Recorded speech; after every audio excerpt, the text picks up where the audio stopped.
Bonsoir à tous, bienvenue sur M6 pour cette soirée événement. Vous allez découvrir en exclusivité le nouveau film de Yann Arthus-Bertrand, Legacy, notre héritage. 11 ans après Home, le documentaire le plus vu de l'histoire avec 800 millions de personnes touchées à travers le monde, Yann Arthus-Bertrand nous livre un document choc. Legacy, c'est le cri du cœur d'un homme qui a passé sa vie à parcourir la terre vue du ciel. C'est un témoignage poignant sur notre planète, plus que jamais en souffrance. Yann Arthus-Bertrand nous livre son héritage, notre héritage, et il me rejoindra sur ce plateau juste après. Regardez. Ce programme est disponible en audiodescription.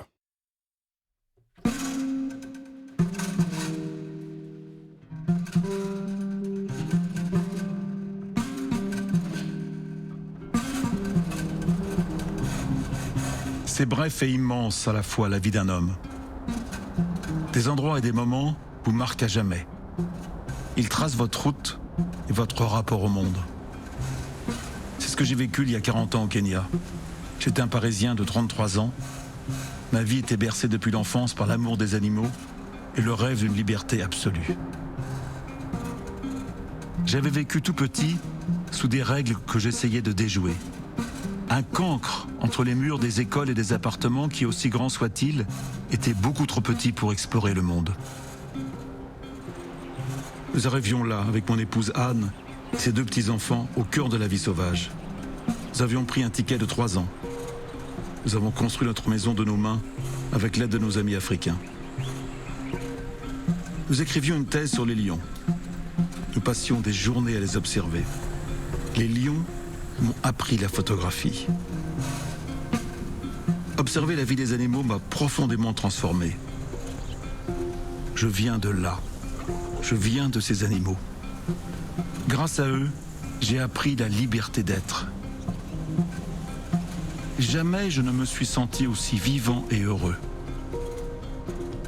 Les lions n'avaient pas peur de nous. Ils n'avaient jamais été chassés par l'homme. C'était un rêve absolu, une découverte. Vivre en famille avec eux. Ici, animal sauvage ne veut pas dire avoir peur de l'homme. Nous étions acceptés comme faisant partie de cette harmonie naturelle. Le cycle de la vie se déroulait sous nos yeux. Manger ou être mangé.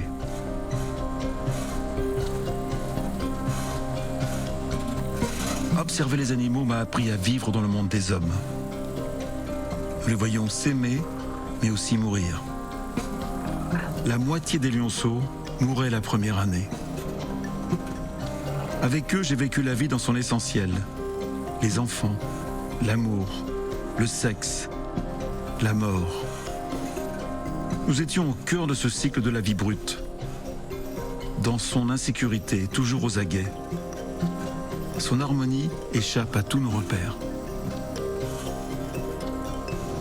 Pour gagner ma vie, j'étais pilote de montgolfière. Et j'emmenais les touristes découvrir les animaux tous les matins. Pour moi, ce fut une révélation qui a changé ma vie. D'en haut, je déchiffrais leur chemin, les couloirs dessinés par les milliers de gnous, de buffles, de zèbres, en route vers le sud du Serengeti, où ils trouveraient les pâturages abondants. Mais leur plus grand prédateur était le passage de la rivière Mara. Chaque année, les hécatombes de gnous se renouvelaient. Elles m'ont profondément marqué. Quand je vois ces images qui ont déjà 40 ans, je nous vois aujourd'hui creuser le même sillon qui nous amène aux impasses. Et je me demande quels animaux nous serons. Ceux qui savent traverser ou ceux qui connaîtront une même mort. L'évolution du Kenya entre mes premiers pas là-bas et aujourd'hui est la démonstration de notre histoire commune du monde. Jamais je n'aurais imaginé que tous ces animaux que je côtoyais seraient tous menacés d'extinction 40 ans plus tard. Et que 75% des terres seraient en grande partie accaparées et cultivées pour nourrir les 8 milliards d'hommes que nous sommes. Et jamais je n'aurais imaginé aussi que le blé, le maïs, l'orge voleraient l'herbe des antilopes et que le bruit mécanique des moissonneuses-batteuses résonnerait dans ce paradis de biodiversité, et ce partout sur la planète. Nous avons cherché notre puissance dans la domination et le contrôle. La terre l'a trouvée dans la liberté et le lien entre chaque chose. J'avais là-bas tout ce dont un homme peut rêver. Une forme de kit d'aventurier comme dans les bandes dessinées. Je crois maintenant que j'avais l'essentiel de ce qui fait une vie humaine. Et que ma vie n'aurait pas pu être entière sans ce que nous avons connu là-bas. Le Kenya, c'est aussi la terre des premiers hommes. C'est dans cette vallée du Rift qu'on a découvert les premières traces de nos ancêtres, l'Homo sapiens. C'est désormais le pays des Maasai. Le bétail est leur capitale et leur monnaie d'échange. En 1980, on croyait aux promesses du développement. Ce que l'Occident proposait me semblait le progrès naturel du monde.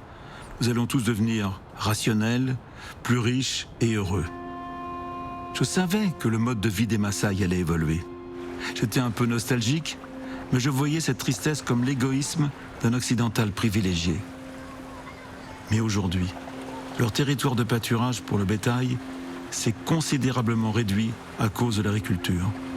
Ils sont souvent contraints de pénétrer les parcs naturels pour faire paître leurs troupeaux. Et pour se défendre des attaques des lions, ils ont maintenant troqué leurs lances pour du poison. Eux qui étaient si fiers de combattre les lions à la lance. Ces cerfs gigantesques colonisent le bord des lacs kényans. Comme en Éthiopie ou au Chili, haricots verts ou fleurs sortent à la chaîne pour orner les tables du monde entier. Livrées tous les jours par avion, elles nourrissent les sphères de la finance internationale, mais laissent derrière elles les conséquences très concrètes des pesticides et des déchets. Mais important, elles fournissent des emplois là où il n'y en avait pas. La misère est souvent plus partagée que la richesse. Je ne pensais pas, quand j'ai quitté le Kenya, que les 60 000 personnes du bidonville de Kibera seraient aujourd'hui 1 million et que ces conditions de vie seraient le lot d'un être humain sur 8. Combien sommes-nous désormais sur la planète d'exilés, de migrants, de réfugiés? Qui aurait cru que l'immense camp de Dadaab, installé en plein désert pour accueillir les réfugiés de la guerre civile somalienne en 91, serait encore là aujourd'hui? Il est devenu l'un des plus grands camps de réfugiés au monde.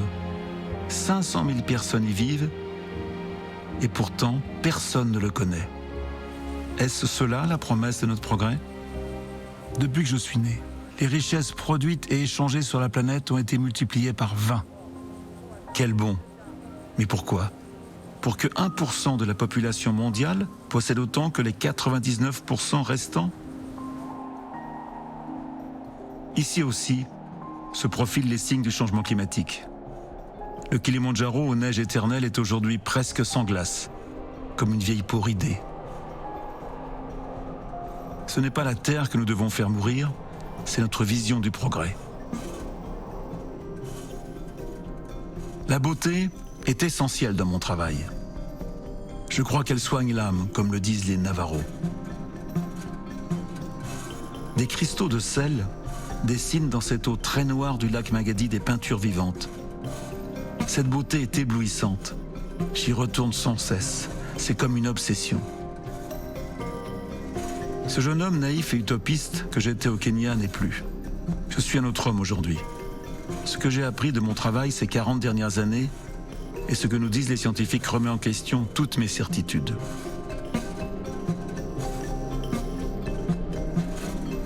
Ans après le film Home, j'ai tout simplement envie de vous raconter mon sentiment du monde et notre incapacité à changer notre mode de vie alors que nous connaissons les solutions.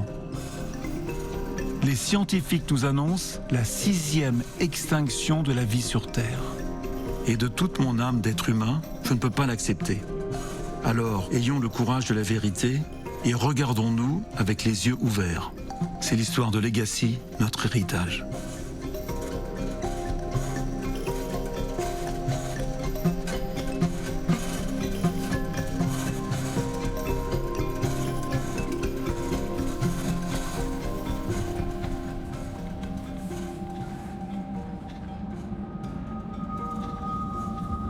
Je me pose souvent une question.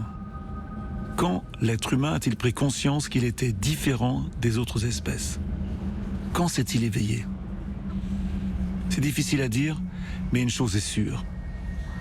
Il y a 35 000 ans, au plus profond de la grotte de Chauvet en France, il le savait déjà. Il savait déjà bien sûr qu'il marchait debout et qu'il ne courait pas assez vite. Mais surtout, il savait qu'il apprenait à maîtriser son environnement mieux que les autres. Il savait qu'il était animé par la multitude de sentiments qui se mélangeaient en lui, d'amour et d'amitié.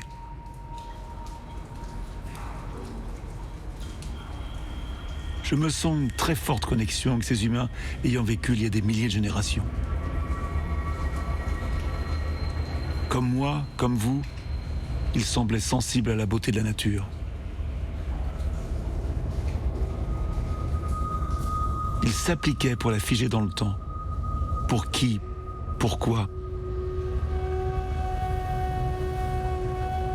Ce qui est clair, c'est qu'ils n'ont pas choisi de se représenter, ni eux, ni leur espèce.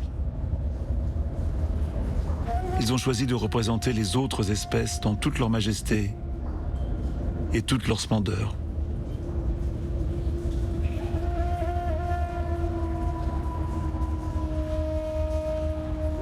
L'homme s'est toujours distingué des autres espèces d'une manière particulière et inattendue.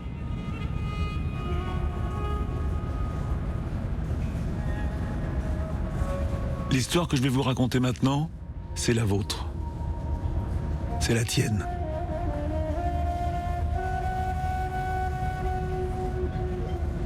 C'est l'histoire de l'être humain, une espèce fantastique qui a tout réussi.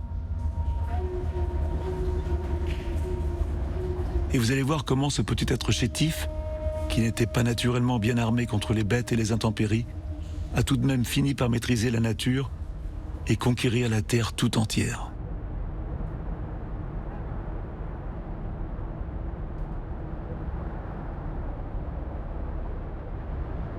On dit souvent que j'ai l'œil d'un photographe, que j'arrive à capturer dans un paysage quelque chose de plus, une force qui est là, mais que tout le monde ne voit pas forcément.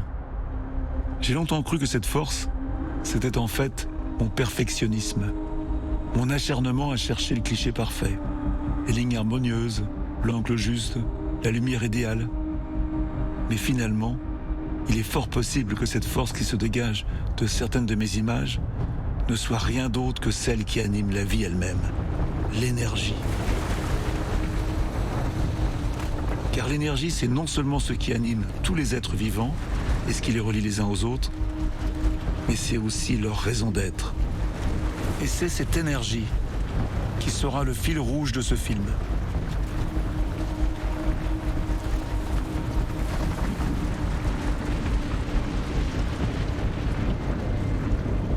Au commencement, sur notre Terre, il n'y avait pas de vie.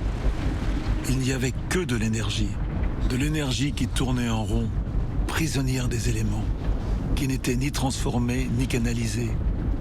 Et de l'énergie, il y en avait énormément, sous toutes ses formes, opulentes, sauvages et dangereuses.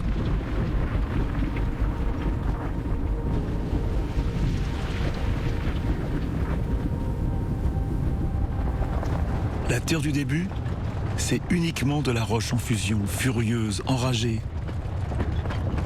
Cette énergie repart aussitôt dans l'espace sous forme de chaleur car rien ne la retient. Puis, petit à petit, la vapeur d'eau créée par la Terre brûlante a produit une enveloppe de gaz autour de la Terre. Une atmosphère. Cette atmosphère laisse entrer les rayons du soleil qui chauffent la Terre mais ne laisse pas repartir la chaleur, comme le fait une serre. Cette chaleur nouvelle apporte les conditions propices à la vie. Sans cet effet de serre naturelle, les températures sur la planète seraient aux alentours de moins 50 degrés. Et à cette température, la vie telle qu'on la connaît n'est pas possible. La vie sur Terre n'existe donc finalement que grâce à l'effet de serre.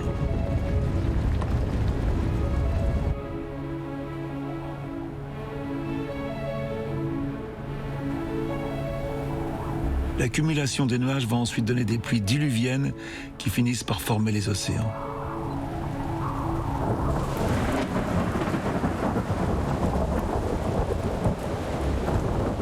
pendant des milliards d'années, l'eau va passer d'un état à un autre, nuages, pluie, lacs et rivières ou océans, glace parfois, puis vapeur à nouveau. Ce cycle de l'eau perdure à ce jour. L'eau que vous buvez aujourd'hui est la même que celle qui a bercé les premières algues et celle qu'ont bu les dinosaures.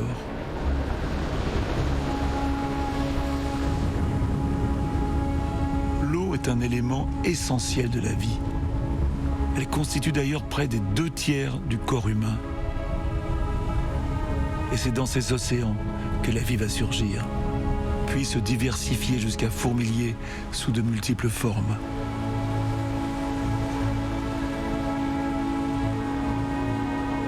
Notre planète s'appelle la Terre, mais pendant la plus grande partie de son histoire, elle aurait pu s'appeler la planète mer. Pendant très très longtemps, cette vie dans la mer s'est limitée à des organismes petits et simples, l'équivalent de notre plancton aujourd'hui.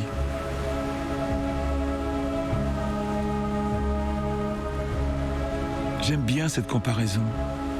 Si l'histoire de la Terre, jusqu'à aujourd'hui, était résumée en une journée de 24 heures et qu'il était minuit maintenant, alors la vie serait apparue dès 6 heures du matin dans les océans. Mais ce qui est vraiment étonnant, c'est que la vie ne sortirait de ces océans pour coloniser les terres que vers 22 heures. Et c'est à ce moment-là que les plantes apparaissent.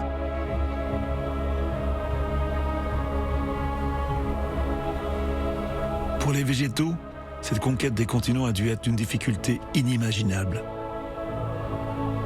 Il a fallu coloniser un milieu tellement différent des océans où l'on se laisse bercer sans barrière ni pesanteur pour se confronter à la roche nue, dure et stérile. Mais ce nouveau terrain vierge en valait la peine car il regorgeait de cet élément nécessaire à la vie, l'énergie. Car cette énergie, c'est ce qui permet aux êtres vivants de fonctionner, de se développer, de se déplacer. Depuis que la vie est arrivée, son unique raison d'être a été de s'approprier cette énergie. Et les êtres vivants sont devenus des experts de cette exploitation. Si je respecte autant les êtres vivants, c'est que chacun d'eux est une incroyable création, bien plus sophistiquée que la plus raffinée des machines et bien plus fascinante aussi.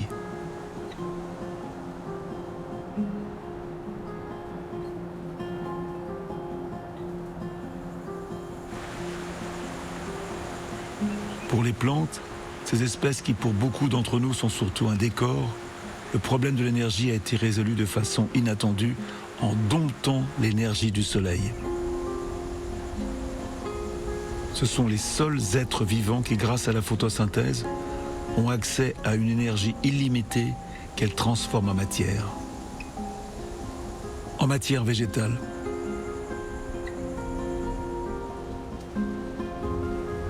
C'est extraordinaire de réaliser que cette matière végétale qu'elle fabrique ne vient pas du sol, non. Elle vient du carbone de l'air, elle vient du ciel, transformée par la photosynthèse.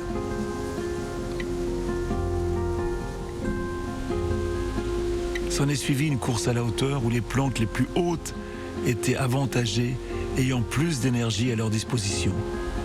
Elles pouvaient donc plus facilement se reproduire, transmettant à leurs descendants ces avantages qui leur ont réussi, créant génération après génération des plantes un peu plus hautes.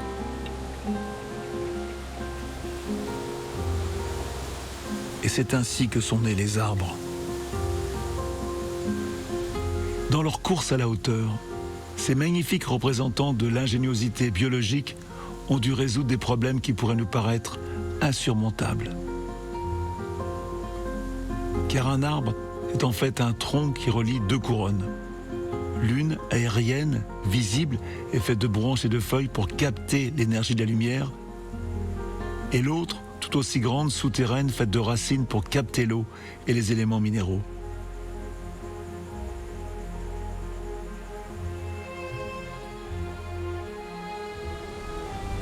Les arbres ne sont donc pas uniquement de magnifiques centrales énergétiques solaires, Ils sont également de massives pompes à eau, capables de déplacer des centaines de litres d'eau par jour à des dizaines de mètres de hauteur.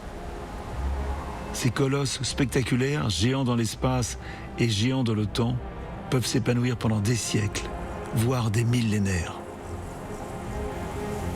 Et tout ça, évidemment, en créant de l'oxygène, qui va pouvoir être utilisé par les autres êtres vivants.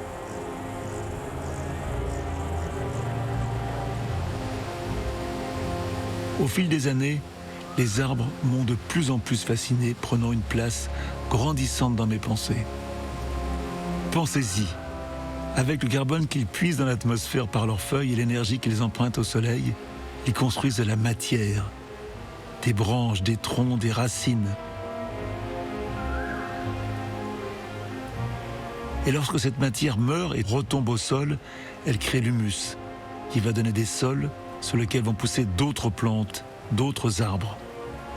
Avant ces plantes, il n'y avait pas de sol sur la terre, juste de la roche, nue et stérile. C'est le sol, la terre de notre planète a emprunté le nom, qui est le fondement des plantes terrestres. Le terreau de nos vies. D'ailleurs, humus et homo, le nom de notre espèce, ont la même racine étymologique qui veut dire terre.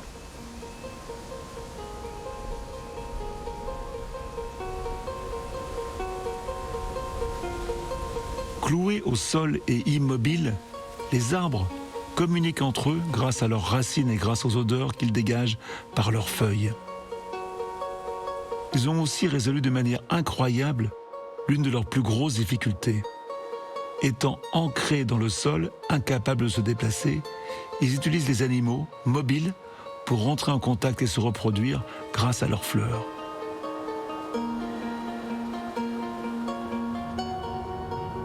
Ils ont aussi développé des fruits afin d'attirer des animaux qui s'en nourriront et rejetteront les graines plus loin. C'est ainsi qu'ils ont réussi à coloniser d'immenses territoires sans se déplacer d'1 centimètre de toute leur vie.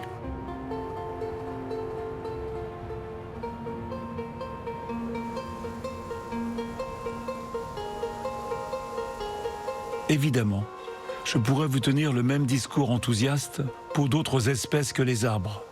Par exemple, celles qui n'ont pas développé la photosynthèse, les animaux, nos ancêtres. Ils ont trouvé une solution finalement beaucoup plus astucieuse pour récupérer cette énergie, en mangeant les plantes ou en mangeant les mangeurs de plantes. Ces herbivores et ces carnivores ne font rien d'autre que de récupérer l'énergie solaire stockée sous forme de matière dans les êtres vivants.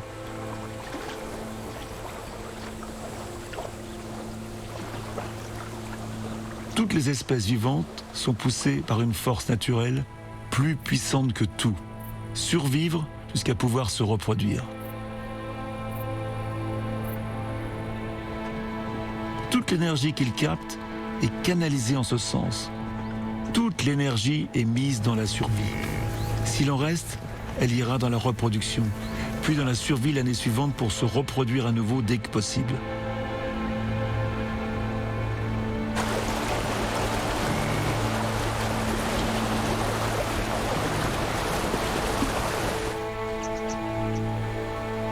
Amasser, manger, dominer, se reproduire, telles sont les forces motrices de tout être vivant sur Terre.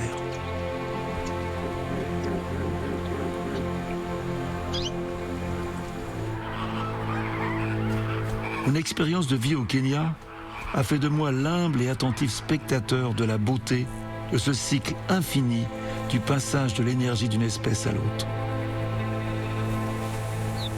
L'énergie est partout, tantôt économisée au maximum, tantôt explosive et impressionnante. Sans cesse circulant d'une espèce à l'autre dans les maillages des écosystèmes.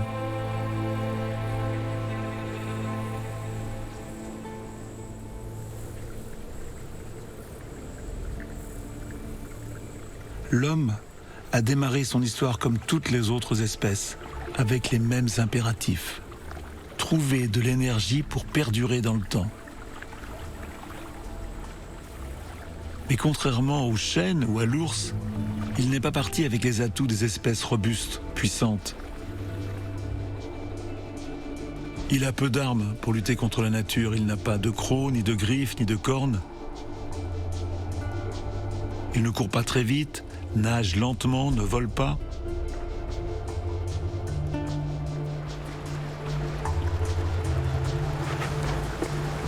Et depuis le début, l'homme a deux avantages essentiels qui vont le sortir de sa condition animale.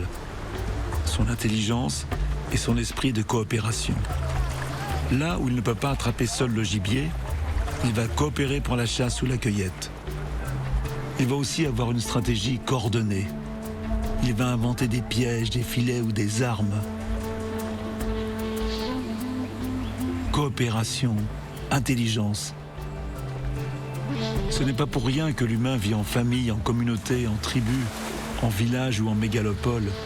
Il recherche la présence des autres, car elle a fait son succès à travers les âges. Pour se défendre contre les prédateurs, pour construire des abris contre le froid ou la chaleur, pour pêcher le poisson pendant que d'autres fabriquent des bateaux ou réparent des filets. Il prend soin de ses enfants, de ses malades ou de ses vieux qui pourront aider à leur tour. Il apprend à observer la nature, à la copier. Il comprend les vertus médicinales des plantes et les transmet au fil des générations. Encore maintenant, si je devais résumer ce qui est commun entre tous les peuples que j'ai visités au cours de ma vie, des tribus du Soudan à celles du Mali ou celles du Sahara, des villages d'Éthiopie aux communautés d'Inde, ou tout simplement en France, chez moi, je dirais sans hésiter que c'est leur perspicacité et leur sens de la communauté qui leur ont permis de s'adapter à des conditions dures, voire hostiles. Et c'est également vrai pour nos sociétés modernes.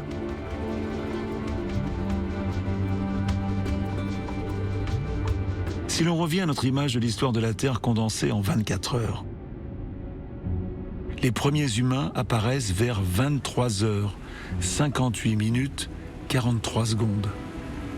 À peine quelques battements de cœur dans une journée.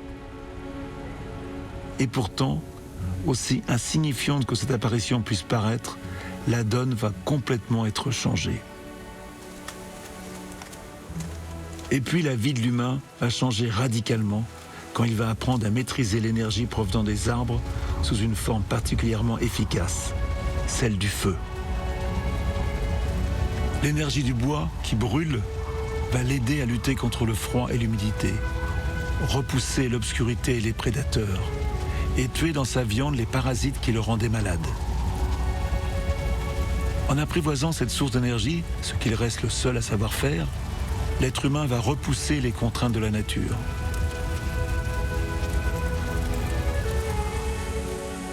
D'ordinaire, toutes les espèces vivantes sont contrôlées par les intempéries, les sécheresses ou les hivers rigoureux, et par les autres espèces, que ce soit par le manque de nourriture ou quand elles deviennent trop nombreuses, ou par leurs ennemis naturels, les prédateurs et les parasites. Le génie de l'homme est d'avoir su enrayer toutes les formes de contrôle de la vie sauvage, se déjouant des intempéries et éliminant ses ennemis naturels, étirant à l'extrême l'élastique des ressources fournies par la planète.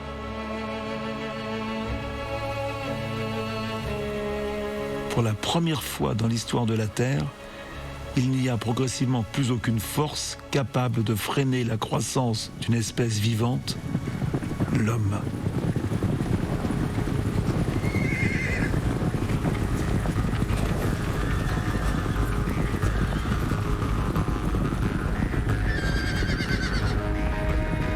Après avoir dompté le feu, l'humain va passer maître dans l'art de canaliser d'autres formes d'énergie. Il va commencer par innover de manière spectaculaire, en domestiquant des animaux sauvages et en utilisant leur énergie. Dompter ces formidables bêtes, si fortes, si résistantes, permettra l'accomplissement de ce qui n'était pas envisageable jusque-là, notamment le transport sur de longues distances, ce qui nous paraît aujourd'hui commun. Monter sur le dos d'un animal puissant a finalement été incroyablement osé. Avec cette union des énergies, l'homme acquiert une liberté nouvelle. Et il franchit toutes les frontières, à commencer par celle entre le possible et l'impossible.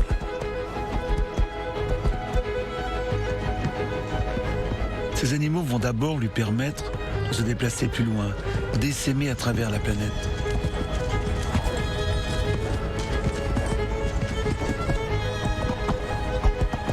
La conquête du monde n'aurait pas pu avoir lieu sans la force de ces animaux, et la destinée de l'humanité aurait été tout autre.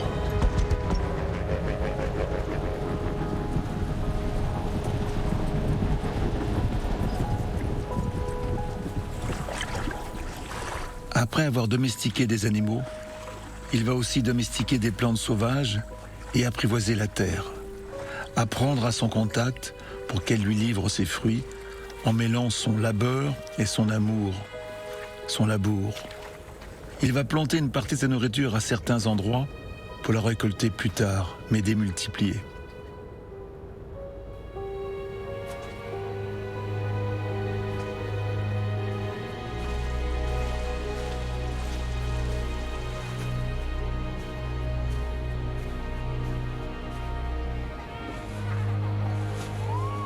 L'humain passe alors de nomade perpétuel à sédentaire.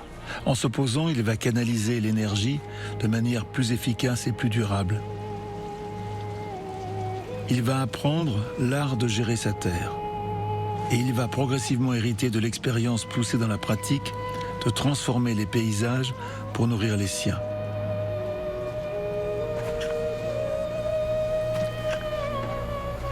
Je suis toujours fasciné par le travail incessant de ces femmes et de ces hommes de tous les continents qui peignent des fresques géantes sur les territoires, créant des œuvres d'art qu'ils ne peuvent pas voir, mais qui reflètent leurs efforts et leur savoir-faire.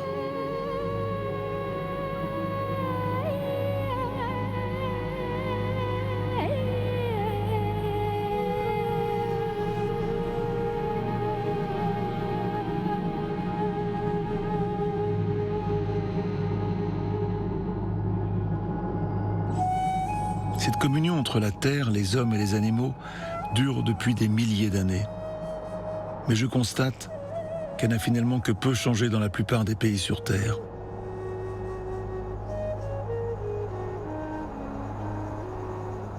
En inventant l'agriculture il y a presque 10 000 ans, il va pouvoir récolter massivement l'énergie stockée dans les plantes et ainsi mieux survivre, croître et se développer.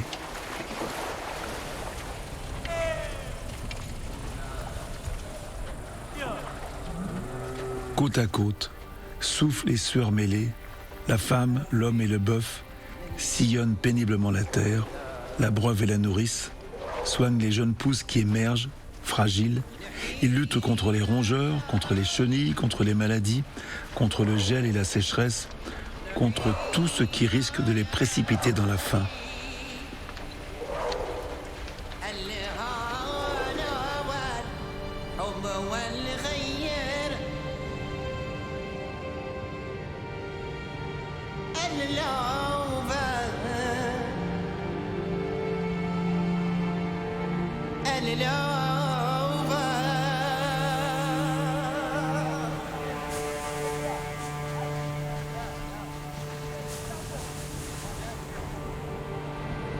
Mais loin de détruire ce qu'ils asservissent, ils stimulent, ils encouragent, ils incitent la germination et la pousse et finissent même par faire fleurir des champs de pierre.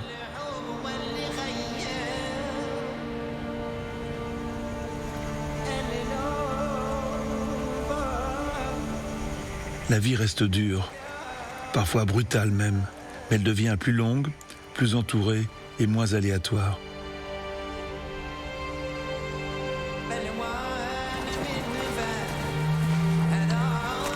En même temps que l'agriculture, l'homme optimise sa récupération de l'énergie stockée dans les animaux en passant de chasseur à éleveur. Pourquoi courir après nos proies quand on peut les garder sous la main, près de nous?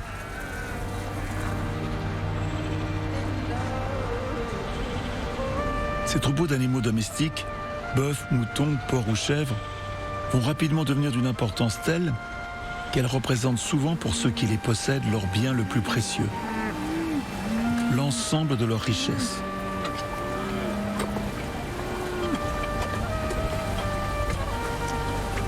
Et partout dans le monde, j'ai observé cela. C'est un peu l'équivalent de notre compte en banque, avec bien plus de soins et d'amour donnés, et avec bien plus d'aléas.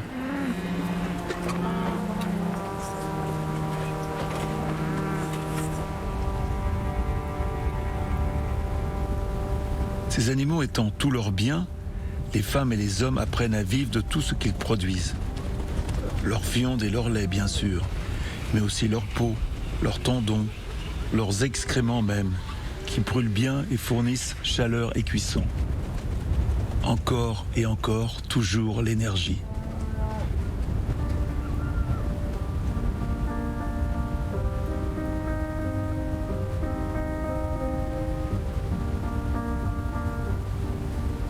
Chaque espèce est utilisée pour ses qualités, pour ce qu'elle peut offrir à l'homme.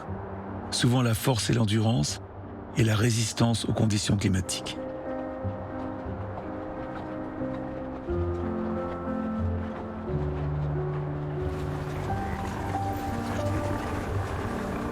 Ce qui me fascine, c'est de réaliser que l'homme n'a pas seulement réussi à capter l'énergie des plantes ou celle des animaux, il est parvenu à maîtriser l'ensemble du transfert de l'énergie qui passe d'un être vivant à un autre, récupérant à son bénéfice tout ce qu'il peut prendre.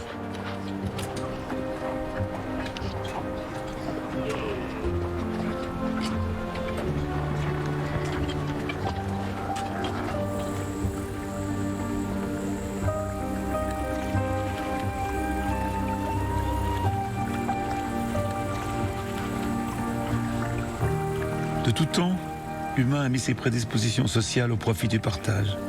Il a partagé, mis en commun, donné les biens et les connaissances. Il a inventé le troc, puis une version plus astucieuse encore, le commerce, qui permet de tout échanger plus facilement.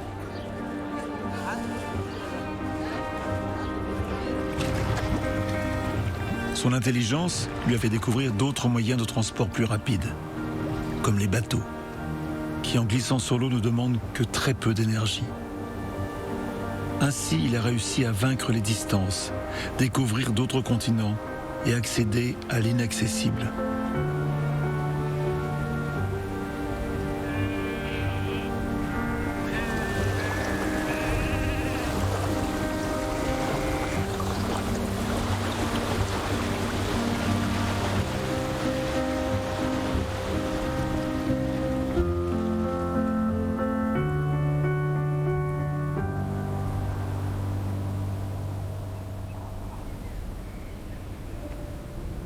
Aux quatre coins de la planète, l'humain a survécu, s'est adapté, a prospéré puis essaimé.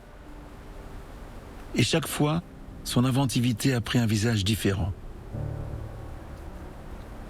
donnant naissance à des cultures différentes, riches, pittoresques et captivantes.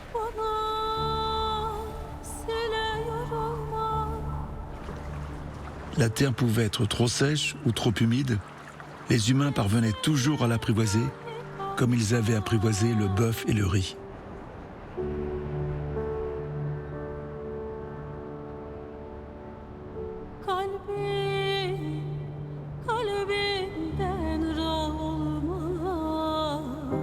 Avec le feu, l'homme a découvert les métaux, et ses outils sont devenus de plus en plus performants. Partout, il a creusé la terre à la recherche de roches précieuses, de métaux rares, puis d'énergie enfouie. Toujours, il y a mis ses deux atouts principaux, son intelligence et sa coopération. Et son entêtement à tout vouloir réussir lui a fait accomplir des prouesses. Peu importe les difficultés, peu importe le temps et les sacrifices, l'homme efface tous les obstacles que la nature met devant lui. Il remporte tous les défis. Et puis, il y a 150 ans, l'humain a réussi à un coup de génie qui va marquer une nouvelle rupture totale dans sa vie. L'exploitation massive de nouvelles formes d'énergie, condensées et disponibles à l'excès. Le charbon, puis le pétrole. S'ensuit un changement radical d'échelle dans son succès. La révolution industrielle. Il exploite les énergies à grande échelle, de manière plus systématisée, organisée, méthodique. 150 ans sur 4,5 milliards d'années. Par rapport à l'histoire de la Terre en 24 heures, cette époque nous place seulement à 5 microsecondes de minuit. 5 microsecondes. Même un clignement d'œil dure 100 000 fois plus longtemps. Il y a 5 microsecondes donc. L'être humain apprend à maîtriser l'énergie comme aucun être vivant ne l'avait jamais fait. Et change pour toujours la condition humaine.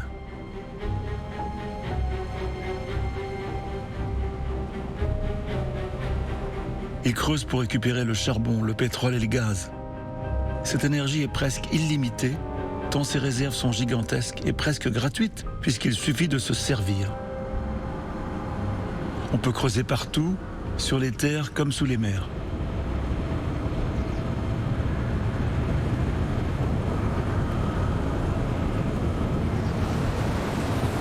Ces énergies fossiles proviennent de la décomposition de végétaux morts depuis des millions d'années. C'est pour cela qu'on les appelle fossiles.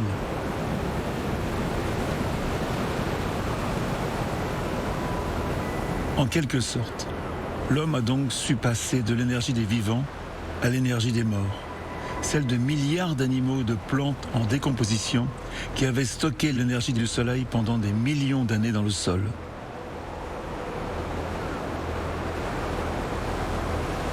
Rendez-vous compte, cette fois-ci, il ne se contente plus de maîtriser l'énergie qui passe d'un être vivant à un autre, comme pour l'agriculture ou l'élevage. Cette fois-ci, l'homme réussit la prouesse de récupérer aussi l'énergie fossile qui s'accumulait et n'avait jamais été exploitée. Une énergie incroyablement plus concentrée et plus puissante.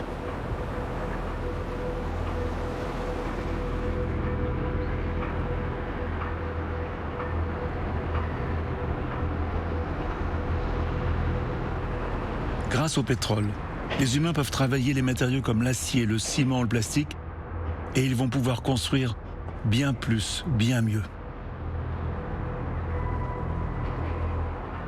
Ces constructions ont pris des échelles inimaginables à la taille de ses ambitions. Il invente des machines, des titans de métal pour creuser et trouver les matériaux ou les énergies. Il est dans la démesure dans tous les domaines, pour l'exploitation, pour l'habitat, pour les voyages. Il peut maintenant, grâce à ces géants de fer, se déplacer sur les terres, sur les mers et même dans les airs, en réduisant les distances du bout du monde de plusieurs semaines à quelques heures. Un aller-retour à l'autre bout de la planète prend aujourd'hui moins de temps que d'aller à la ville voisine il y a 2 siècles.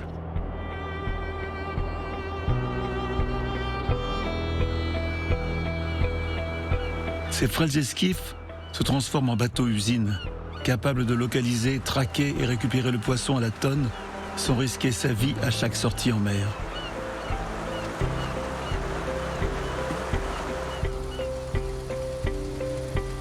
Son agriculture se mécanise.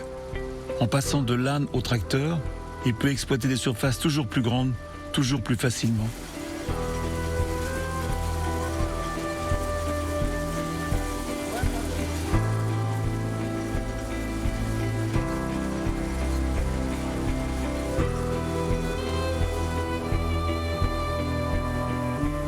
Le pétrole, c'est la potion magique qui a permis de faire reculer la faim omniprésente. La précarité extrême, l'épuisement permanent pour des rendements autrefois si modestes. Le pétrole a permis cette transition des femmes et des hommes de la simple survie à la vie.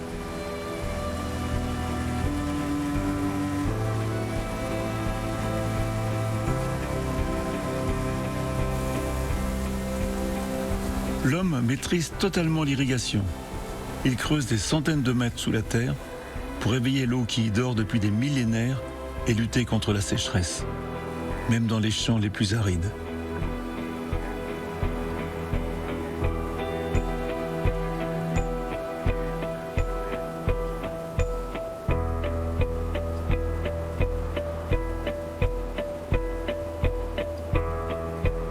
Avec la maîtrise des engrais et de l'irrigation, il fait verdir les déserts.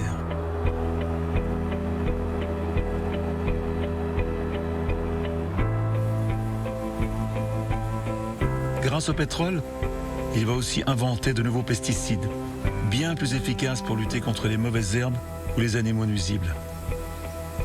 Fini les récoltes presque totalement perdues, mangées par les vers et par les rats. Adieu les famines. Tous ces animaux qui volaient cette énergie depuis des milliers d'années en sont maintenant privés. L'homme s'assure que toutes ces plantes qu'il fait pousser sur les territoires de plus en plus grands ne seront plus détournées par aucun autre être vivant.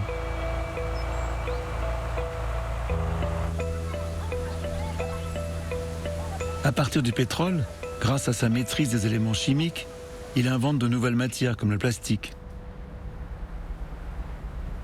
En agriculture, le plastique va lui permettre d'apprivoiser les rayons du soleil, piégeant leur chaleur à l'intérieur de la serre. Le fameux effet de serre. En captant ainsi l'énergie solaire de manière bien plus efficace que jamais auparavant. L'humain va pouvoir faire pousser ses cultures même lorsqu'il fait froid. Et avec la lumière artificielle, il les fait pousser même lorsqu'il fait nuit. Car l'efficacité et la productivité ont tellement été sélectionnées chez l'être humain que c'est devenu une seconde nature. Une obsession presque. Puisque les plantes ne dorment pas, il est logique de vouloir les faire produire en permanence.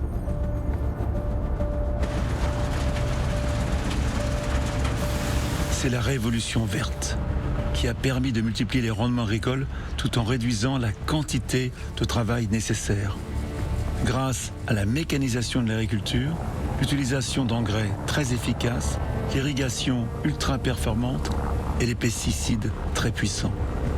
On est ainsi passé de 1000 kg de céréales produits par agriculteurs à 500 000 kg. Oui, vous avez bien entendu, 500 fois plus en 150 ans à peine. Les éleveurs également ont pu changer la dimension de leurs exploitations. Ils peuvent maintenant gérer efficacement des centaines d'animaux en optimisant le nourrissage et le soin et en permettant à plus de gens l'accès à une viande beaucoup moins chère.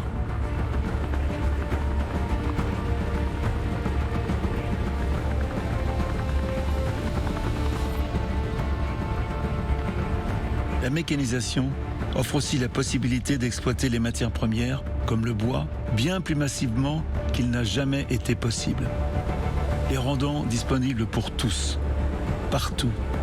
On peut transporter des forêts entières en bateau.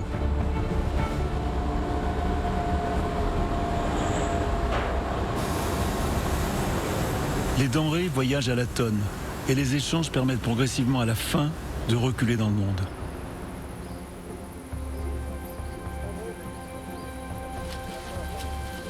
Chaque région se spécialise et devient plus efficace. Produit en masse et exporte dans les régions voisines tout en important leurs spécialités.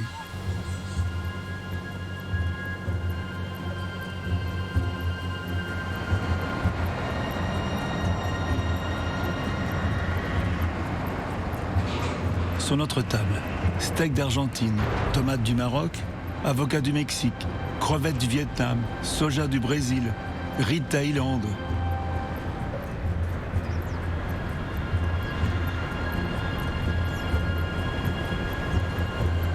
Maîtrisant l'énergie comme jamais avant grâce au pétrole, rien ne nous est plus interdit.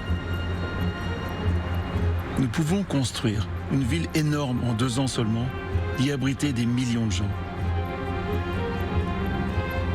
Le béton, c'est l'enfant du pétrole. Ces prodiges techniques concentrent une telle population qu'il devient impossible d'oublier que nous sommes une espèce très sociale.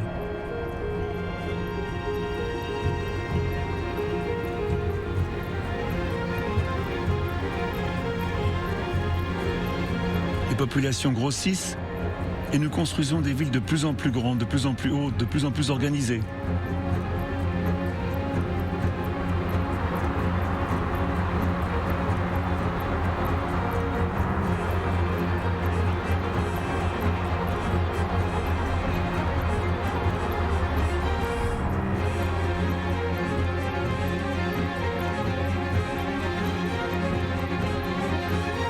Nous avons les moyens et les ressources de construire des villes partout, même en plein désert.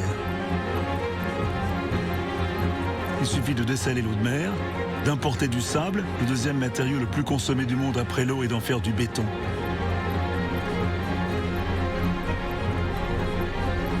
Et ce béton qui a servi à construire la plus haute tour du monde à Dubaï utilise un sable, écoutez bien, qui arrive d'Australie. Oui, d'Australie. Vous vous rendez compte ? Rien nous est interdit.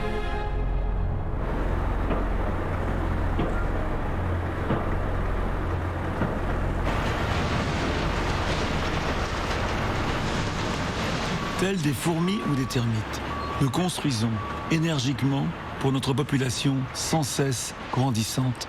Mais à la différence des insectes, nous améliorons sans cesse nos conditions de confort. Nous vivons de plus en plus vieux et nous possédons de plus en plus.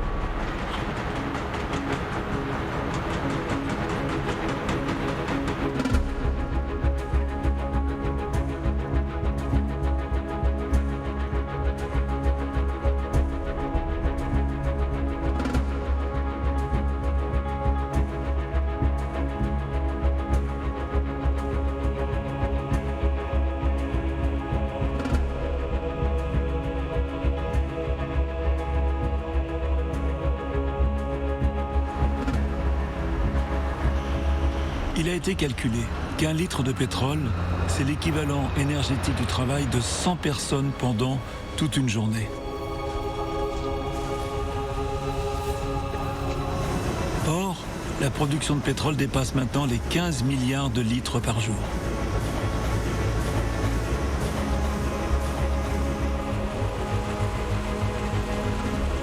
L'équivalent de l'énergie de la force physique de plus de 200 fois tous les habitants de la planète.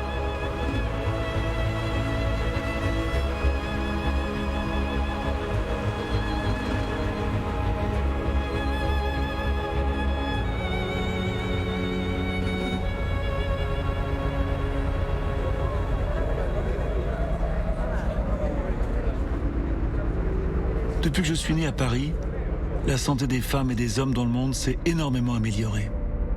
Les enfants meurent moins souvent en bas âge. Pour beaucoup, nous avons augmenté, enrichi et diversifié notre alimentation. Nous vivons de mieux en mieux, de plus en plus vieux. Nous prenons de plus en plus de temps pour l'instruction, pour les loisirs, pour le tourisme.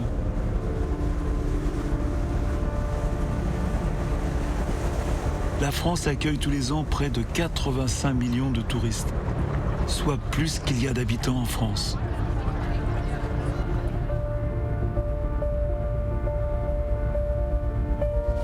On peut maintenant aller passer une semaine sur un autre continent très rapidement, juste pour aller voir les éléphants et naviguer dans les mers lointaines ou les lagunes de Venise sans quitter son confort. Et toutes ces prouesses du développement de notre société nous paraissent normales. On peut partir à visiter les temples sacrés d'Égypte, du Cambodge ou de Birmanie et aller apprécier en famille, en masse, leur sérénité et leur quiétude.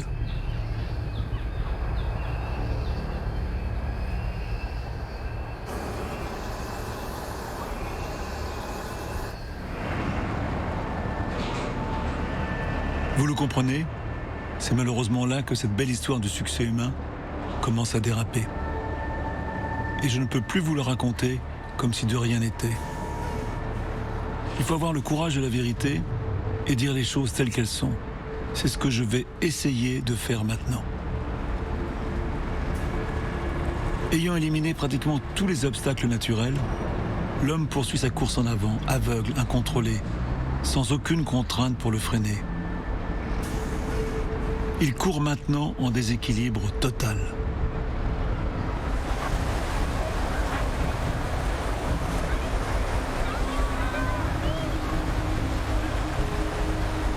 Est-ce que ces gens, sur cette plage de Rio, ont vraiment conscience de la crise à laquelle la planète est confrontée? Fort de toutes ces richesses, l'humain n'a pas renoncé à ses instincts d'accumulation, de reproduction et de dissémination. Avec une mortalité sans cesse repoussée, la population mondiale connaît une croissance galopante.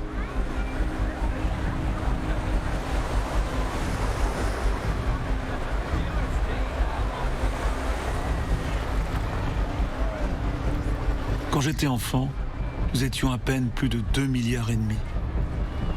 En l'espace de ma vie seulement, nous sommes 3 fois plus nombreux.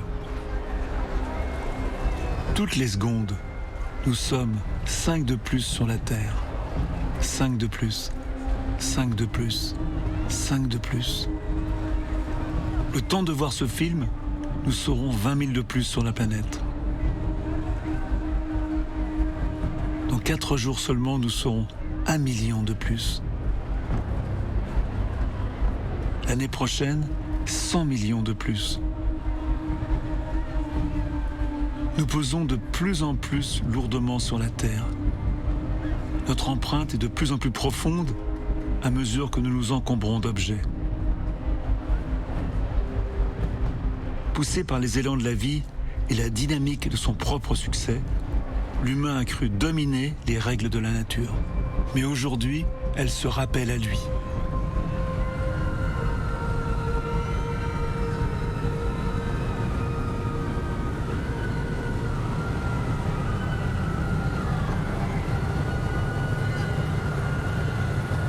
Il ne peut pas y avoir une population infinie sur un territoire limité. On ne peut pas extraire une infinité de ressources sur une planète finie. On ne peut pas avoir une croissance infinie dans un monde fini.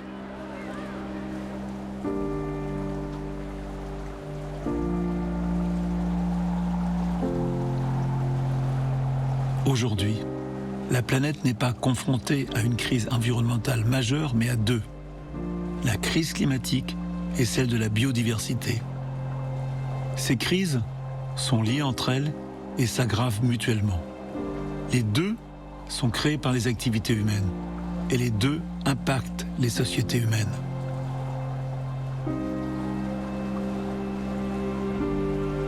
On parle beaucoup des glaces qui fondent au pôle, mais on ne vit pas au pôle. Alors en quoi cela nous concerne-t-il vraiment ? La réponse est simple. C'est essentiel car les glaces sont le meilleur témoin de ce qui arrive avec le climat.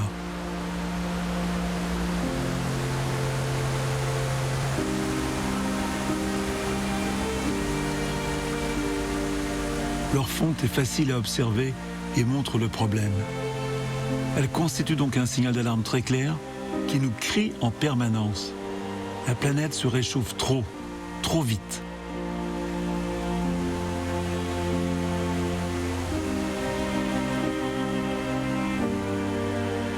Et les raisons sont faciles à comprendre. Tous les avantages que nous ont apportés le pétrole se sont accompagnés d'un prix terrible. En brûlant, il rejette du CO2 dans l'atmosphère. Le CO2 augmente l'effet de serre et donc la température de l'air. Cet effet de serre, qui est un processus naturel et qui a permis à la Terre de se réchauffer suffisamment pour développer la vie, est maintenant trop fort, beaucoup trop fort.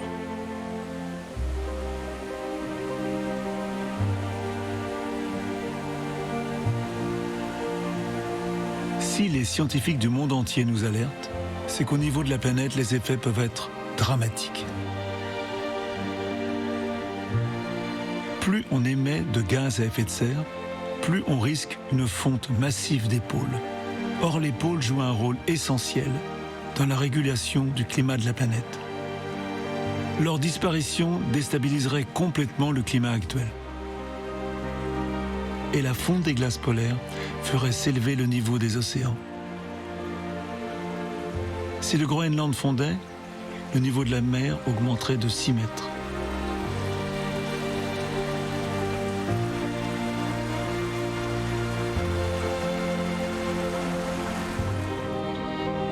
Si l'Antarctique fondait, les scientifiques parlent cette fois de 60 mètres. La quantité de terre perdue serait incroyable. Les océans avanceraient sur des dizaines, voire sur des centaines de kilomètres à l'intérieur des terres, et les côtes seraient entièrement redessinées. Heureusement, on n'en est pas encore là. Mais les données montrent que la banquise fond de plus en plus vite et que les icebergs s'en détachent. Les glaciers du monde, dont dépendent aujourd'hui plus d'1 habitant sur 5 pour son eau potable, disparaissent progressivement.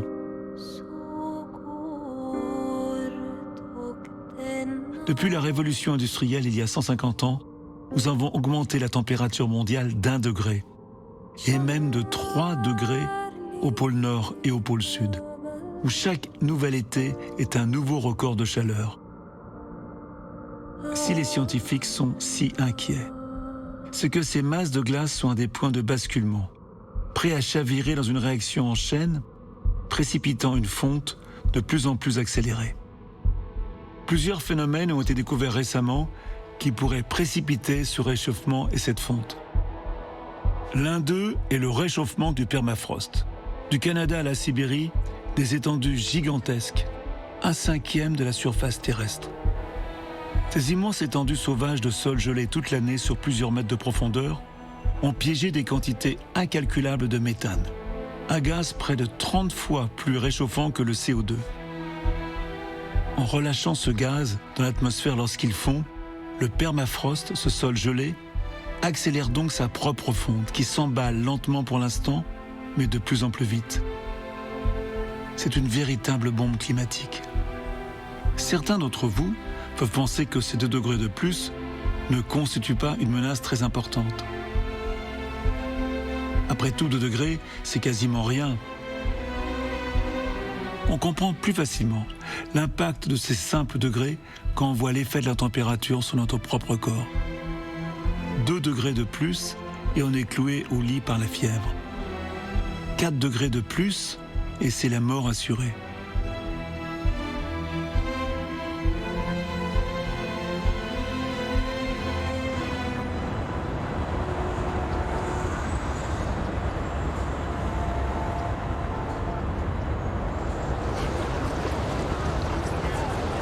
La crise climatique, ce n'est pas seulement un réchauffement global.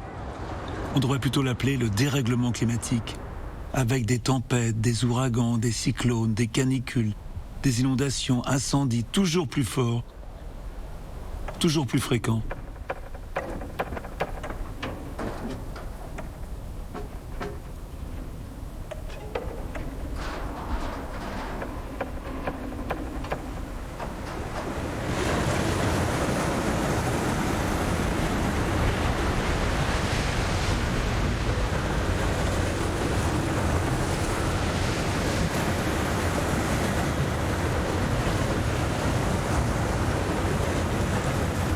Cette énergie que nous envoyons sous forme de CO2 dans l'atmosphère, nous la retrouvons dans la force foudroyante des tempêtes et des cyclones. Rien ne se perd, tout se transforme.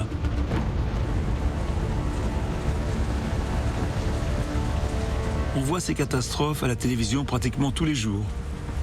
On s'y habitue. Et cela touche de plus en plus de monde partout sur la planète.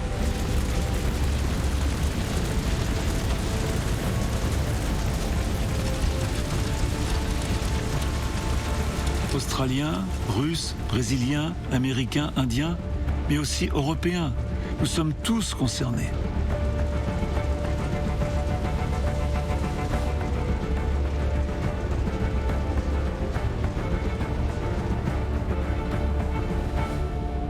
Mais il est un autre effet plus insidieux de ce réchauffement climatique.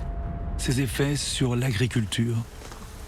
Les espèces agricoles ont été sélectionnées pour un climat stable, tempéré. Toujours le même à chaque endroit depuis des millénaires. Les plantes dans un champ sont maintenant réglées au millimètre. Leur engrais, pesticides et arrosage dosés précisément. Leur génétique, tout identique. Leur rythme de vie, standardisé. Ces variétés de céréales, de légumes et de fruits sont donc particulièrement performantes pour les conditions climatiques actuelles. Le revers de la médaille, c'est que si les conditions changent, elles deviendront complètement inadaptées. Or, les bouleversements climatiques sont bien trop rapides et brutaux pour ces plantes cultivées qui commencent à en être affectées.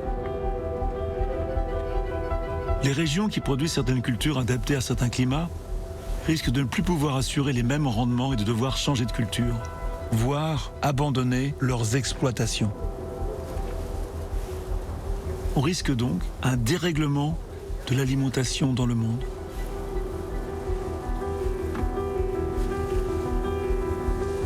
C'est préoccupant, car notre quotidien et notre civilisation dépendent entièrement de l'alimentation que nous fournit l'agriculture. On a tous tendance à l'oublier.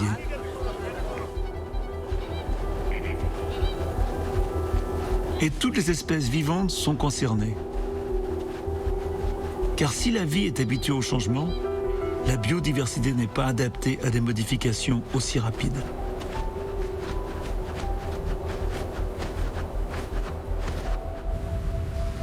La biodiversité, c'est la diversité, la richesse du monde vivant. C'est plus de 2 millions d'espèces connues, mais également plusieurs millions d'espèces qu'il reste à découvrir.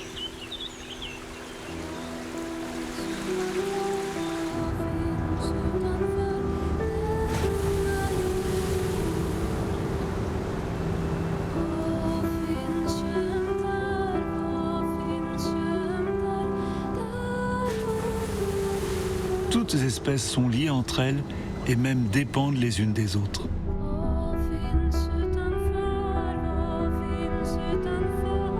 Les arbres, les insectes, les oiseaux, les mammifères, les humains, les innombrables espèces en interaction au sein des écosystèmes dépendent de leur connexion avec les autres. Oui, vous et moi, nous faisons partie de la biodiversité. Et surtout, nous en avons besoin pour survivre. Absolument tout ce que nous mangeons, tout ce que nous buvons, c'est de la biodiversité. La viande et le poisson, les fruits et les légumes bien sûr, mais aussi les micro-organismes qui font le fromage et le yaourt, le pain fait avec le blé, la bière ou le vin. La biodiversité nous fournit aussi nos matériaux, comme le coton, la laine, le bois, ou la plupart de nos médicaments, traditionnels ou modernes. La biodiversité, c'est ce qui module notre climat en captant par exemple le CO2 de l'atmosphère. C'est aussi la biodiversité qui purifie notre air et notre eau, fertilise nos terres et pollinise nos cultures. C'est ce qui constitue le socle vital de notre existence d'être vivant. Et même si nous pensons être déconnectés de la nature, et même si nous ne sommes plus capables de nous en émerveiller, nous y sommes concrètement liés. Nous dépendons entièrement de la bonne santé des écosystèmes qui nous entourent pour que la planète fonctionne. Les espèces vivantes, qu'elles soient cultivées pour notre nourriture ou bien sauvages, sont les perfusions qui, depuis l'aube des temps, maintiennent en vie l'humanité. Et pourtant, nous éliminons à jamais de l'ordre d'1 millier d'espèces vivantes tous les ans. Les extinctions sont définitives et chacune d'elles constitue une perte irremplaçable. Un peu comme effacer un disque dur fonctionnant depuis des millions d'années sans savoir ce qu'il y avait dessus. Et en plus de toutes les espèces déjà éliminées, 1 million d'espèces sont actuellement menacées d'extinction. 1 million.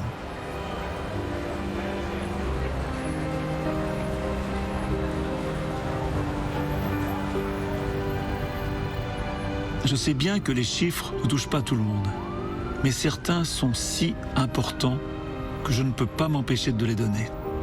En voici, en 4 étapes de ma vie, et vous allez voir qu'ils ne sont pas si abstraits que ça.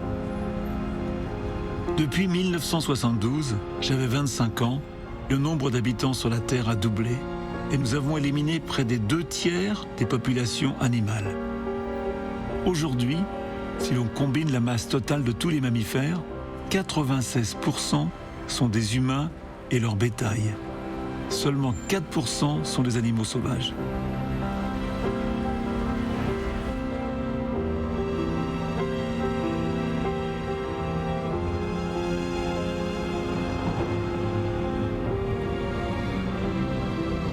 Depuis 1982, j'avais 35 ans, nous avons doublé l'extraction des ressources naturelles arrachées à la Terre et nous balançons à la mer plus de 8 millions de tonnes de plastique tous les ans. L'équivalent d'un camion poubelle déversé dans la mer à chaque minute qui passe.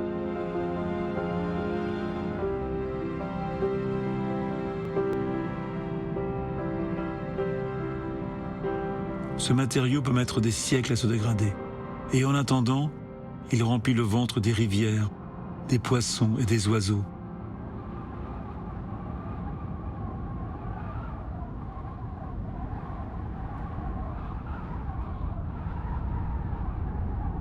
Ces images sont pour moi invraisemblables, inregardables.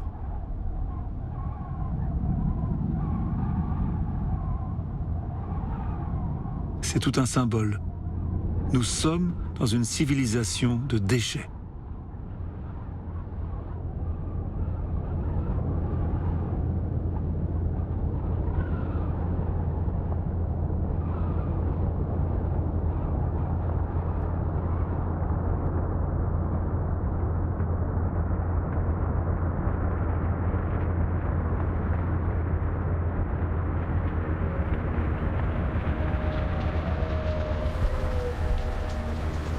En 1992, j'avais 45 ans et j'apprends au premier sommet de la Terre à Rio que nous avons perdu la moitié des forêts naturelles mondiales et la moitié des glaces des pôles. Conscient des dangers que nous faisons peser sur notre environnement, j'entame un travail qui va changer ma vie, la Terre vue du ciel.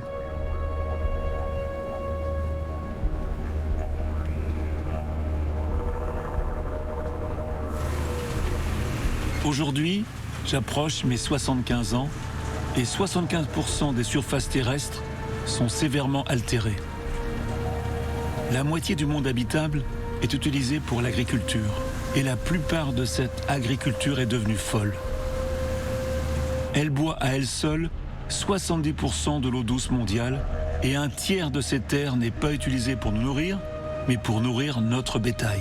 Tous les ans, nous y répandons près de 5 millions de tonnes de pesticides et d'herbicides pour tuer les insectes et les mauvaises herbes. 75% des insectes volants ont disparu même dans les aires protégées en Europe. Et en France, nous avons perdu 30% des passereaux. Des chiffres comme ça, je pourrais vous en donner des dizaines.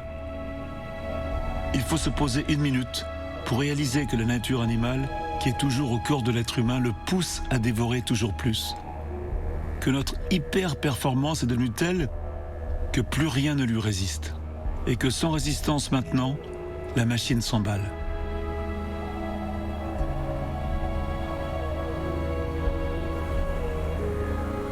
Un exemple très fort de nos excès se trouve en Californie, qui concentre la production mondiale d'amandiers, et où l'industrialisation de l'agriculture a pris des proportions telles que pour les polliniser, on amène les abeilles par camion.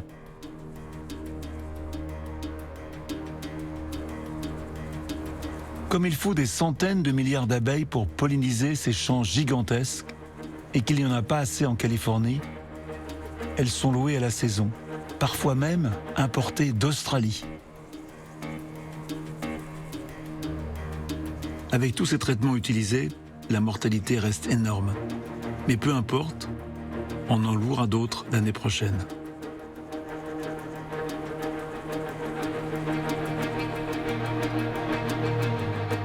Ailleurs, nos animaux domestiques, qui nous avaient aidés à sortir de la misère, sont élevés et mis à mort dans des conditions qui montrent notre manque d'humanité.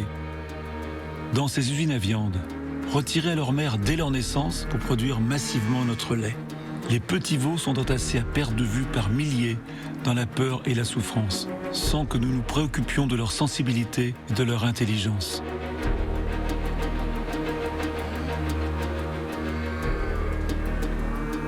Notre avidité et la recherche du profit nous a fait totalement perdre de vue l'importance de la vie.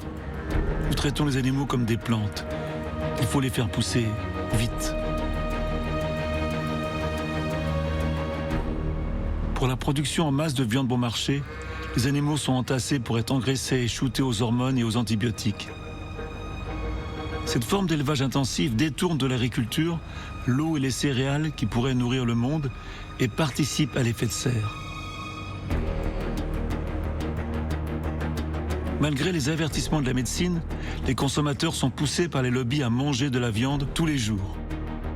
Et en 40 ans, la consommation de viande dans le monde a triplé, contribuant à une véritable crise sanitaire, l'obésité.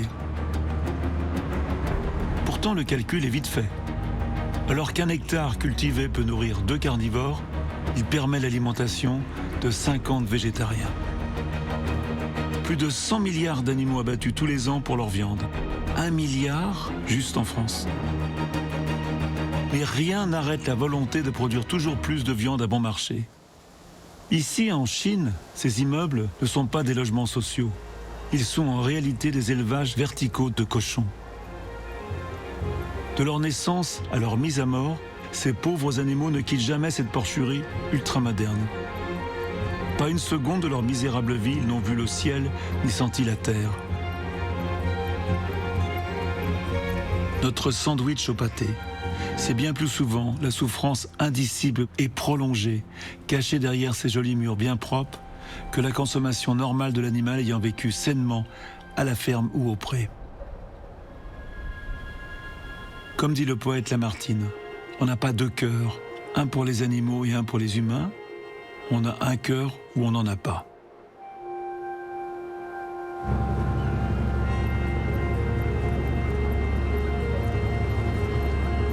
La pêche industrielle a également dérivé vers des eaux troubles.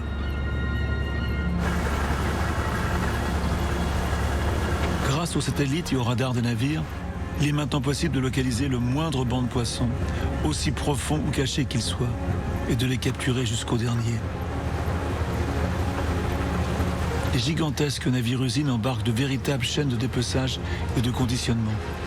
Le poisson est préparé et congelé sur place, et le navire peut rester des mois en mer à vider les océans. Les prises accidentelles des poissons non consommés, en passant par les tortues et les dauphins, sont tués par centaines de milliers tous les ans.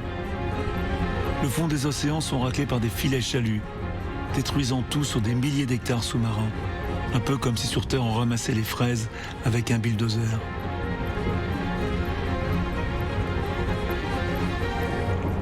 Et pendant ce temps, nous tuons des centaines de millions de requins tous les ans. Plus de 10 000 à chaque heure qui passe. Pas étonnant que plus de 90% de tous les prédateurs marins aient disparu. Cette agriculture et cette pêche industrielle intensive n'enrichissent pourtant que très peu de gens. La majorité de l'humanité vit encore très pauvrement, sans épuiser la terre ni vider la mer. 250 millions d'agriculteurs n'ont toujours que leurs animaux pour exploiter leurs champs. Et 1 milliard n'ont même que leur propre force physique.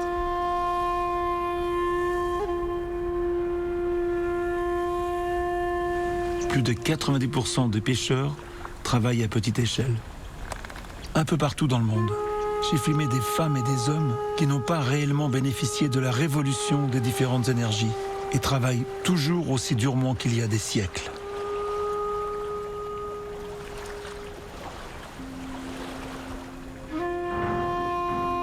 On sait qu'une personne au Bangladesh émet 30 fois moins de CO2 qu'un Américain.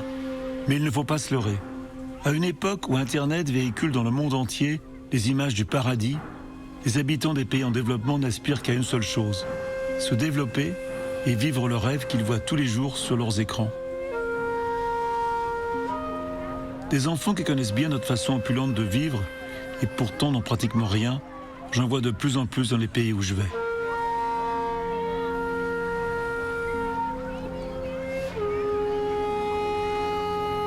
Comment parvenir à moins consommer, économiser davantage, tout en permettant à tout le monde de vivre bien?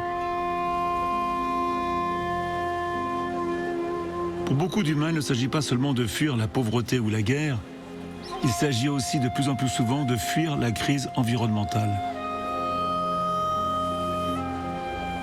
Les réfugiés, qu'ils soient climatiques, économiques ou politiques, sont des réfugiés tout court. Ils sont de plus en plus nombreux et viennent d'un nombre de pays toujours croissant. Seulement 20 millions de réfugiés en 2019, je dis seulement, car l'ONU prévoit 250 millions de réfugiés climatiques en 2050.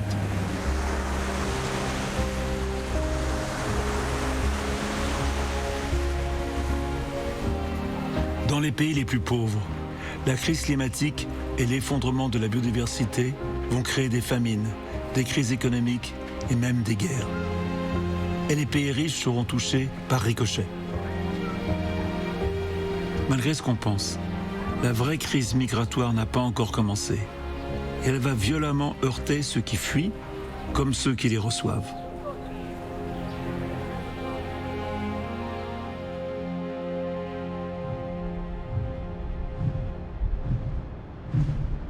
Dans mon film Home, il y a déjà 11 ans, je répétais plusieurs fois « Il est beaucoup trop tard pour être pessimiste ». Et je mettais en avant les énergies renouvelables comme la solution ultime pour lutter contre le changement climatique. Dans le monde entier, j'ai vu les éoliennes pousser comme des forêts d'espoir.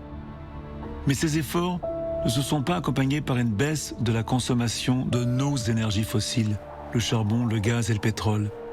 Elles n'ont donc pas remplacé ces énergies fossiles. Elles s'y sont ajoutées, additionnées.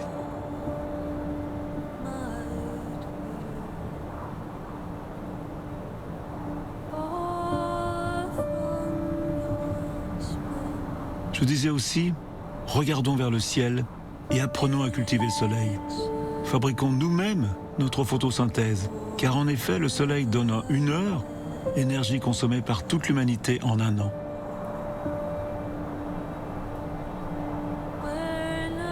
Dans le monde entier, j'ai vu des milliers d'hectares colonisés par les panneaux solaires. Mais toutes ces formidables initiatives n'ont pas remplacé les 100 millions de barils de pétrole que nous consommons tous les jours. 100 millions de barils. Et ce chiffre est en augmentation perpétuelle tous les ans. Un autre mirage, les COP.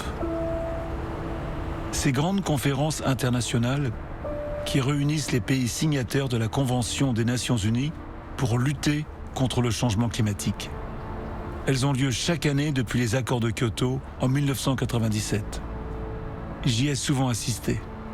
Derrière les fenêtres du bâtiment des Nations Unies à New York, des centaines de diplomates étudient les rapports de plus en plus alarmants des scientifiques du monde entier et essayent de trouver des solutions. Ils symbolisent tous l'espoir de l'humanité et je pense qu'ils le savent.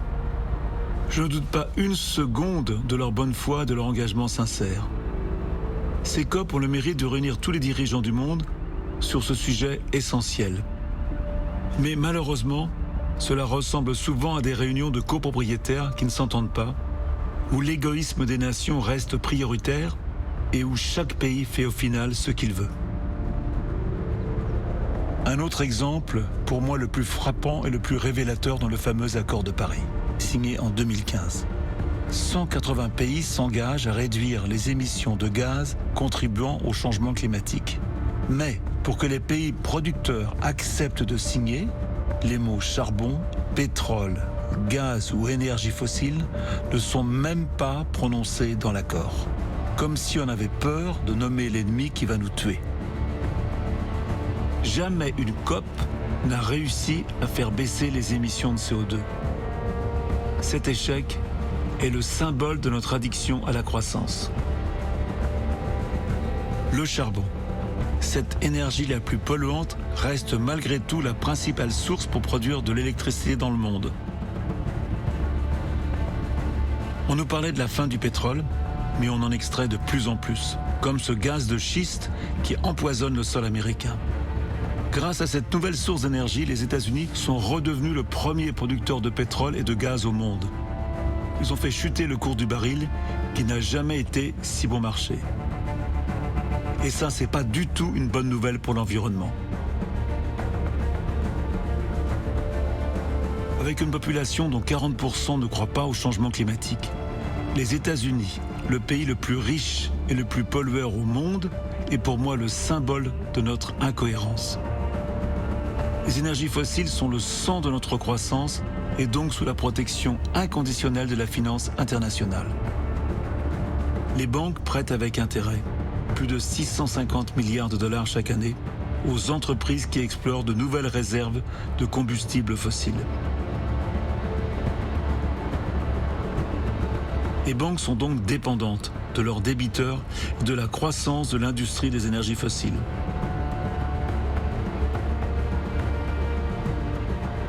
Difficile ensuite de changer de modèle quand cela risque de provoquer des pertes financières colossales, voire des faillites. Alors que faire ?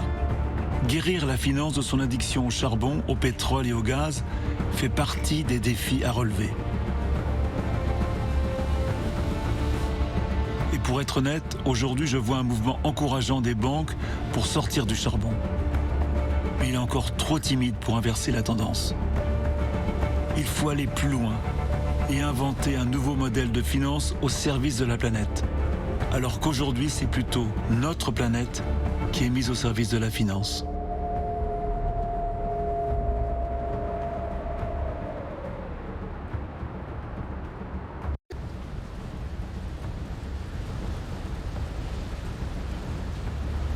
En 2020, des incendies gigantesques, impossibles à contrôler, ont ravagé l'Australie, la Sibérie et surtout la Californie, où près de 300 000 personnes ont dû être déplacées.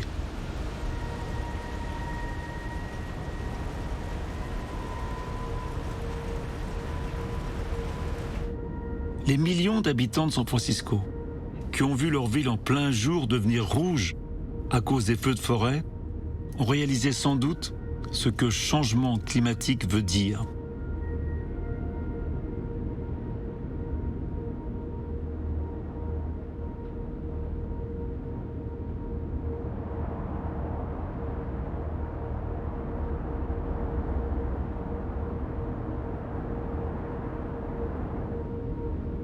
Ces images de fin du monde à la Mad Max devraient les faire réfléchir, nous faire réfléchir.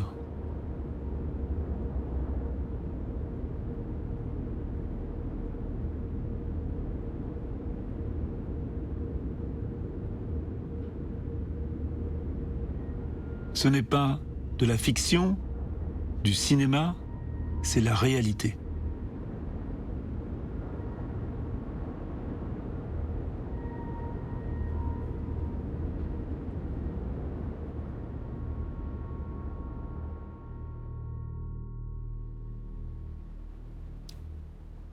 Mais que je déteste vous raconter tout ça. Ça me transperce le cœur et c'est tellement désespérant. Ce ne sont pas des histoires qu'un grand-père a envie de raconter à ses petits-enfants. Mais je n'ai pas envie de vous mentir. Je n'ai plus l'âge ni le droit. Je me sens obligé de vous dire la vérité, d'avoir le courage de cette vérité. Ça serait ça, notre héritage ? Mon héritage ? Que je vais laisser à mes petits-enfants ? Et pourtant, nos enfants sont souvent beaucoup plus lucides que nous. Il y a 30 ans, en 1992, j'ai été saisi par les paroles de Seven Suzuki. Elle a 13 ans. Elle monte à la tribune des Nations Unies au nom de tous les enfants du monde. We're a group of 12 and 13-year-olds trying to make a difference. We've raised all the money to come here ourselves, to come 5,000 miles to tell you adults you must change your ways. Coming up here today, I have no hidden agenda. I am fighting for my future. Losing my future is not like losing an election or a few points on the stock market. I am here to speak for all generations to come. I am here to speak on behalf of the starving children around the world whose cries go unheard. I am here to speak for the countless animals dying across this planet because they have nowhere left to go. I am afraid to go out in the sun now because of the holes in our ozone. I am afraid to breathe the air because I don't know what chemicals are in it. Et près de 30 ans plus tard, c'est Greta Thunberg, 15 ans, qui prend la parole aux Nations Unies. This is all wrong. I shouldn't be up here. I should be back in school on the other side of the ocean. Yet you all come to us young people for hope. How dare you? You have stolen my dreams and my childhood with your empty words, and yet I'm one of the lucky ones. Be People are suffering. People are dying. Entire ecosystems are collapsing. We are in the beginning of a mass extinction, and all you can talk about is money and fairy tales of eternal economic growth. How dare you? Elle est tellement brutale et maladroite. Mais elle est tellement touchante et émouvante. Et surtout, elle a tellement raison. Elle a la souffrance de ceux qui savent. Et je pense qu'il est indécent de se moquer d'elle. Car ce n'est pas à elle et à nos enfants de porter le poids du monde. C'est à moi, à nous tous. Comment un monde qui ignore ses enfants peut-il espérer un avenir? Comment peut-on entendre par 2 fois à 30 ans d'écart les mêmes messages d'alerte, les mêmes appels à l'aide et ne rien faire? On n'a pas écouté nos enfants et pourtant aujourd'hui nous sommes mis au pas par quelque chose de beaucoup plus petit, un virus.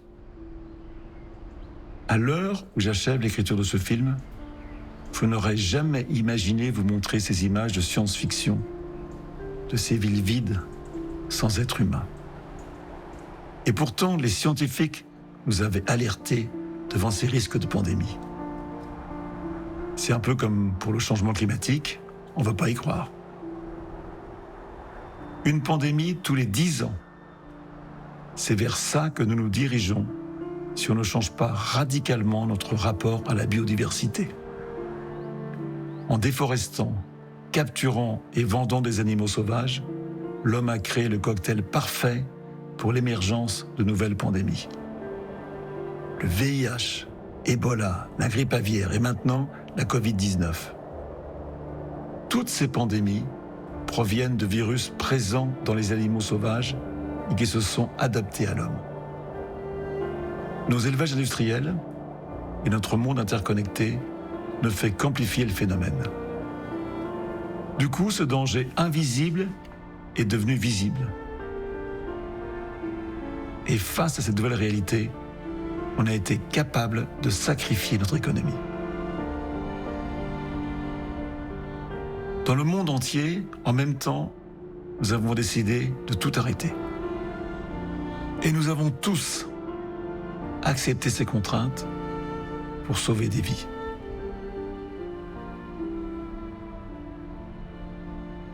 Il est donc primordial de protéger la biodiversité et de repenser notre rapport au monde sauvage. Car la vérité, c'est que nous sommes en train de supprimer tout ce qui n'est pas humain sur la Terre. Écoutez bien ça. Selon le WWF, en 50 ans, nous aurions perdu près de 70% des mammifères, des poissons, des oiseaux, des amphibiens et des reptiles. 70% du vivant, c'est incroyable. Et aujourd'hui, devant cette perte inimaginable, comment ne pas considérer tout être vivant autour de moi, autour de nous, comme précieux et sacré? Alors, que pouvons-nous faire pour lutter contre le changement climatique? C'est assez simple dans le fond. Nous devons impérativement décarboner nos vies par tous les moyens. Ça veut dire diminuer notre consommation de pétrole, de charbon et de gaz. Car cette énergie, faite de carbone, est cachée partout. Dans notre nourriture, nos vêtements, nos déplacements, nos maisons, tout ce que nous consommons au quotidien est plein de pétrole, plein de carbone. Il n'y a pas d'autre solution, même si cela paraît impossible. Car cette énergie qui nous a rendus si puissants et si riches est maintenant en train de nous tuer. Oui, de nous tuer, tout simplement. Nous devons affronter ensemble cette vérité. Et ce n'est pas ma vérité, c'est la vérité de milliers de scientifiques qu'il faut croire. Leur solution, il suffirait de réduire au niveau mondial notre consommation d'énergie fossile de 5% tous les ans pour ne pas dépasser les 2 degrés souhaitée de l'accord de Paris. Et je parle surtout des pays riches, car 70% des émissions de CO2 sont émises par à peine plus de 10% de la population mondiale. Et j'en fais partie. Quelle injustice! Si on ne fait rien, d'ici à 2070, un tiers de l'humanité pourrait habiter dans des régions aussi chaudes et invivables que le Sahara. Et en 2070, un tiers de l'humanité, ce sera plus de 3 milliards de personnes qui ne pourront plus vivre chez eux. 3 milliards de personnes, ça fait beaucoup de monde. Il faut donc être très courageux devant l'énormité de la tâche qui nous dépasse et reconnaître qu'il n'y a pas de solution miracle. Il n'y en a pas d'autre. Décarboner nos vies. Ne pas le faire, ne pas s'engager, c'est être complice. Et j'ai aucune leçon à vous donner, car les 4/5 de ma vie, je suis passé à côté de tout ça.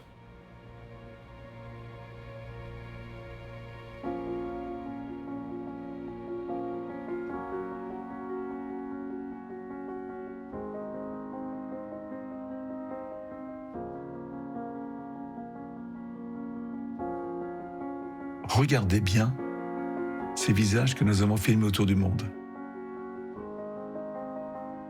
Je sais aujourd'hui que ma recherche de la beauté, elle était là, dans ces visages, si présente, si évidente. Nous allons devoir affronter notre destin tous ensemble, avec eux.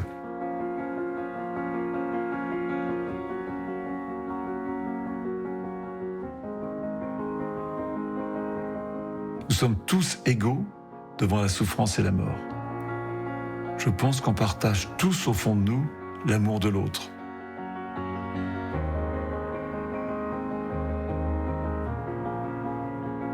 Rappelez-vous ce qui a fait notre force, intelligence et entraide.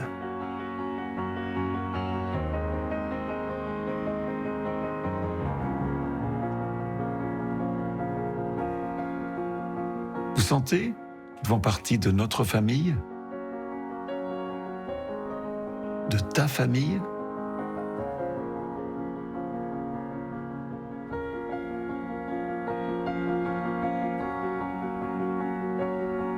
Disons à nos enfants qu'ils arrivent sur Terre quasiment au début d'une histoire et non pas à sa fin désenchantée. Ils sont encore au tout premier chapitre d'une longue et fabuleuse épopée.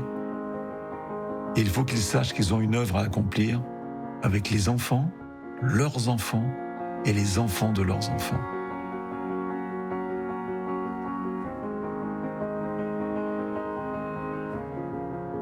Vous voyez toutes les croyances du monde dans leur visage? Vous sentez l'amour qui s'en dégage? Alors imaginez ce qu'on pourrait faire tous ensemble.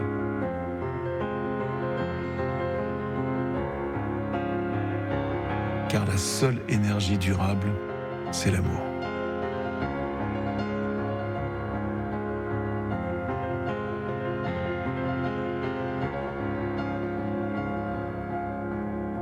Car mon héritage, c'est tout simplement l'amour de la vie.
Yann Arthus-Bertrand, merci d'être avec nous.